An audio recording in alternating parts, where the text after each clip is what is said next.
புதுச்சேரிக்கு புயல் மற்றும் மழை வெள்ள சேத பாதிப்புகள் குறித்து பார்வையிடுவதற்காக மத்திய குழுவினர் வந்திருக்கிறார்கள். அப்போது டிஎன் பாளையம் பகுதியைச் சேர்ந்த மக்கள் அவர்களோடு வாக்குவாதத்தில் ஈடுபட்டு அவர்களை முற்றுகையிட்டு இருக்கிறார்கள். கூடுதல் தகவல்களோடு இளவமுதன் இணைந்திருக்கிறார். அவரோடு பேசலாம்.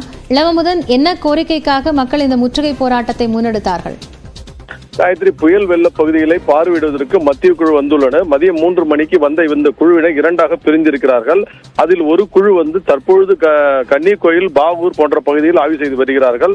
இதில் தமிழ் தெரிந்த அதிகாரிகளான வேளாண் துறை சேர்ந்த பொன்னுசாமி, பாலாஜி ஆகியோர் விவசாயிகளும் பேசி வருகிறார்கள். அதே போல இணைச்செயலர் ராஜேஷ் குப்தா தலைமையிலான குழுவினர் டிஎன் பாளையம் சென்றுள்ளனர். திம்மநாயக்கன் பாளையம் என்ப இந்த பகுதிதான் டிஎன் பாளையம் அழைக்கப்படுகிறது. இங்குள்ள மக்கள் இருளர் அதிகமாக வசிக்கக்கூடிய பகுதியில் பெருமளவில் பாதிப்பு ஏற்பட்டது. அதை மட்டும் முதலில் பார்த்தார்கள். ஆனால் ஊருக்குள் வரவில்லை என கூறி விவசாயிகளும் ஊர் மக்களும் கடுமையாக எதிர்ப்பை தெரிவித்து மத்திய குழுவின் வாகனங்களை முற்றுகையிட்டனர். அதே போல சபாநாயகர், தொகுதியின் சட்டமன்ற சபாநாயகர் செல்வத்தின் வாகனத்தையும் முற்றுகையிட்டனர். அதே போல மாவட்ட ஆட்சியர் குலோத்துகன் காரையும் முற்றுகையிட்டனர். இதனைத் தொடர்ந்து அதிகாரி என்னவென்று கேட்டபோது தங்களது பகுதிக்கு வரவில்லை என்று மக்கள் கூறினார்கள்.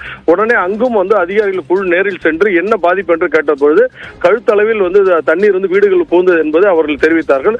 இதற்கும் உரிய நிவாரணம் மற்றும் என்ன நடவடிக்கையும் அரசு எடுக்கும் என்று அதிகாரிகள் உறுதியளித்து தொடர்ந்து பொதுமக்கள் அவர்களுக்கு வழிவிட்டு அடுத்த பகுதிக்கு செல்வதற்கு நடவடிக்கை எடுத்தனர். காயத்ரி, நன்றி இளவமுதன், விவரங்களை இணைந்து வழங்கியமைக்காக.